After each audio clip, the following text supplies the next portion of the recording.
Ninakusalimu kwa jina lipitalo majina yote, jina la Bwana wetu Yesu Kristo. Ninakualika katika mfululizo wa masomo ya kesha la asubuhi leo, ikiwa ni Julai 2 ya mwaka 2026. Tuombe. Baba yetu mwema, uketie mahali pasiri juu mbinguni, jina lako litukuzwe sana. Asante kwa ajili ya asubuhi ya leo ambapo watoto wako tunaenda kujifunza neno lako. Tunaalika uwepo wako uende pamoja nasi. Tufundishe kuyaelewa haya tujifunzayo katika jina la Yesu, amina. Mada ya leo inasema Adamu anarudi nyumbani tena. Imejengeka katika kitabu cha Wakorintho wa kwanza sura ile ya 15 aya ya 22 na 23. Neno la Mungu linasema, kwa kuwa kama katika Adamu wote wanakufa, kadhalika na katika Kristo wote watahuishwa. Lakini kila mmoja mahali pake, limbuko ni Kristo, baadaye walio wake Kristo atakapokuja. Katikati ya kulewalewa kwa nchi, kuangaza kwa umeme na ngurumo ya radi, sauti ya mwana wa Mungu inawaita watakatifu waliolala. Wafu wataisikia sauti hiyo, na hao watakaoisikia wataishi. Dunia nzima itavuma kwa mshindo wa miguu ya jeshi kubwa kupita kiasi, kwa kila taifa, kabila, lugha na jamaa. Wote wanatoka makaburini mwao wakiwa na kimo kile kile kama walivyoingia kaburini. Adamu anayesimama kati ya umati uliofufuka ana kimo kirefu na umbo la kifahari, kimo chake kikiwa kidogo tu chini ya kimo cha mwana wa Mungu. Anatoa tofauti kubwa kwa watu wa vizazi vya baadaye. Katika suala hili moja inaonyesha kuporomoka sana kwa jamii, lakini wote wanainuka wakiwa na upya na nguvu za ujana wa milele. Mawaa yote na ulemavu vimeachwa kaburini, wakiwa wamerejeshwa katika mti ule wa uzima katika Edeni iliyopotea kwa muda mrefu. Waliokombolewa watakuwa hadi kufikia kimo kamili cha jamii katika utukufu wake wa kwanza. Pale waliokombolewa wanapokaribishwa kwenye mji wa Mungu, kunavuma sauti ya shangwe ya kuabudu angani. Adamu wale wawili wanakaribia kukutana.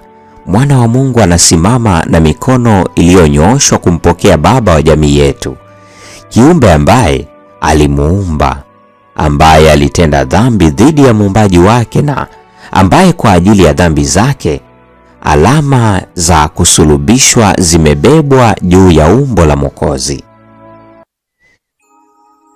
Pale Adamu anapozitambua alama za misumari katili, haanguki kifuani mwa Bwana wake, bali kwa unyenyekevu anajiweka chini ya miguu yake akipaza sauti, Astahili, astahili mwana kondoo aliyechinjwa.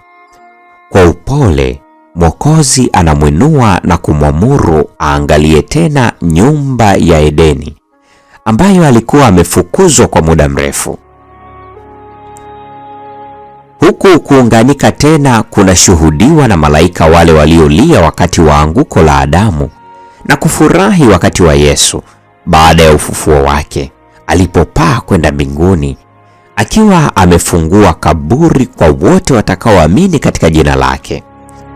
Sasa wanaona kazi ya ukombozi ikiwa imetimizwa, nao wanaunganisha sauti zao katika wimbo wa sifa.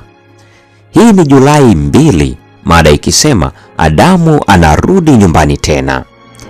Na kwa nukta hiyo, mpendo wa mfuatiliaji wa mfululizo wa masomo ya kesha la asubuhi, ndio tunakuwa tumefikia tamati ya tafakari ya mada hii nzuri siku ya leo.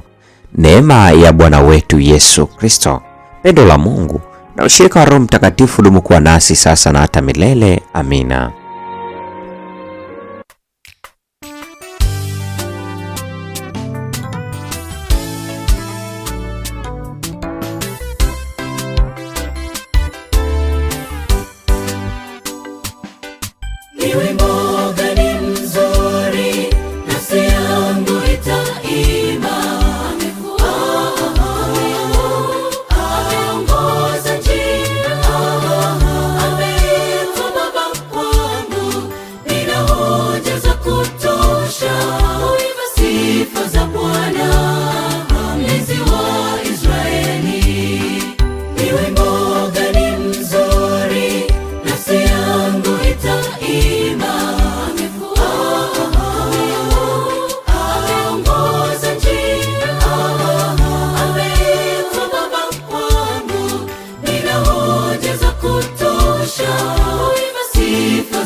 alipopata mtoto, kama Waisraeli walipovusha bahari.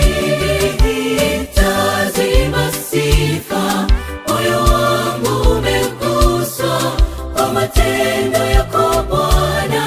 Sitanyamaza, nitasifu.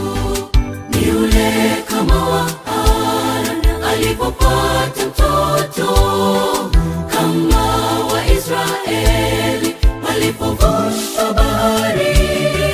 Nitazimba sifa, moyo wangu umeguswa kwa matendo yako Bwana. Sitanyamaza, nitasifu.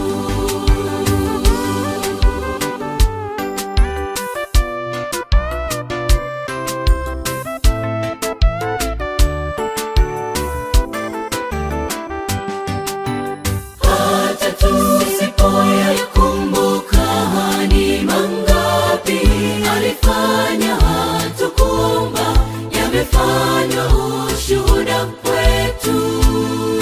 Tukijaribu kumbuka